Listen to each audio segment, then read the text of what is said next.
As much as I enjoyed playing golf outside last month, it's really got me kind of annoyed because what I had to do was go back to playing simulated golf 2-3 times a week.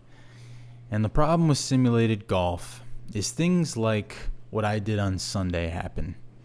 My brother and we go to the simulator and we play a match. Not the round that you last saw, which obviously I spotted him 4 strokes on the first hole. And in a 3-hole match, that's a pretty big hole to find yourself, trying to get out of that. I did my very best, but I came up short. On Sunday, we played again, a full 18-hole match. And the final score was 68-69. He won. He went 3 under. I went 2 under. That's straight up stroke play. Obviously, auto putt, same deal. But 68-69. I have never even whiffed that score out in real life.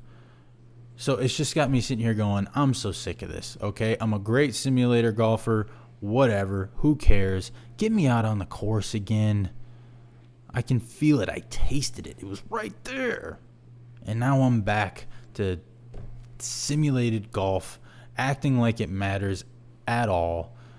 Like, I'm sitting here grinding on the simulator, putting up these great scores. I mean, absolute clash of titans, 68-69. And then you get me on the golf course, and God forbid there be some real wind blowing, or God forbid the ball be below my feet. That is a recipe for disaster, and something that you never even have to deal with on a simulator. I'm sick of it. It's inflating my ego. I can tell. And I need to be humbled. I really need to be humbled out on the golf course because things are just getting a little too good on the simulator. And it's making me concerned, but I am just itching to get back out on the golf course. And I know you people are too. I know when the weather starts to turn and the days start to get a little bit longer and the snow starts to melt, we're all just sitting there like golf, golf, golf, golf, golf, golf, golf, golf, golf, golf, golf. I know it. I can feel it. We can get through this together. I know we can. We just got to grit our teeth, hit the simulator, or don't, or don't, but find a way to release it in a healthy way. We'll get there. We'll get there. I also wanted to give you folks an update on the legendary golf match that is to come between my father and my friend Carter.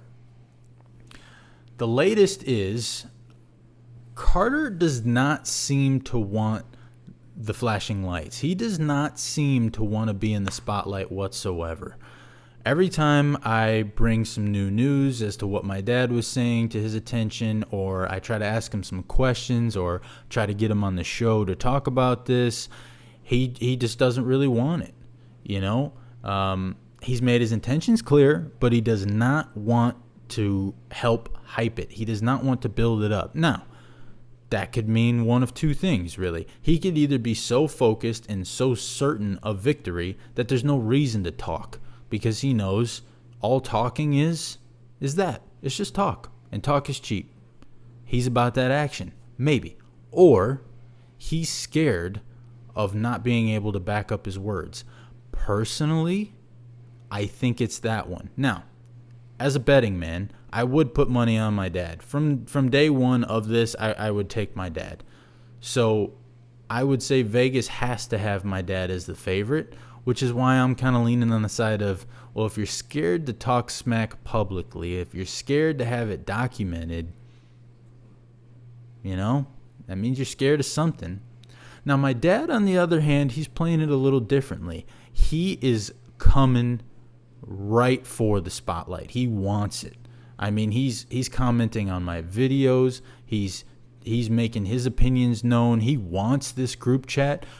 Carter declined the offer for a group chat. Carter said, no reason for that. Your dad talks too much for my liking. I'm strictly business over here.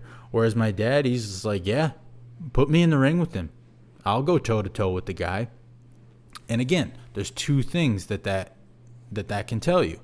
Either he's so confident he's got no issue letting a guy below his skill level who's calling him out, he's got no issue letting that little boy know you're just a little tiny boy and I'm going to spank you.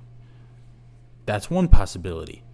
The other possibility, and I'm not saying that this is what it is. Like I said, I'm a betting man and my money would go on my father. But there is a possibility that this is a little dog on the leash syndrome. Now, if you don't know what that is, often dogs will bark the loudest when they're on the leash. You unhook the leash and all of a sudden they go quiet. The tail goes between the legs. So this could be a big show of, I'm going to beat you, I'm not afraid of you, I'm coming for you. And then in the moment, that raises the stakes, that raises the pressure. Is he built for that? I mean, I'd like to think so. I share his DNA. I know I'm built for something like that. It came from somewhere. So I'm leaning towards the first option, but it's a possibility, and only time's going to tell. I really want to get these guys in the same room before, or at least on a phone call or something before this match. So that way we can really see who's about that action when it's face to face. I'm in one group chat with Carter. I'm in one group chat with my dad, and they both kind of say their pieces, and that's that. But it's a whole other when it's face to face, when they're actually having to hear each other's arguments and they're actually having to defend themselves. And then we got game time. So no date as of yet. Obviously, we're still waiting for the weather to turn here in Wisconsin. Going to want to make sure it's a beautiful, perfect, sunny day on a neutral golf course where they both can just show up, have their fun, talk their talk, and we'll see who prevails. That is this week's Range Report. Thin Reaper out.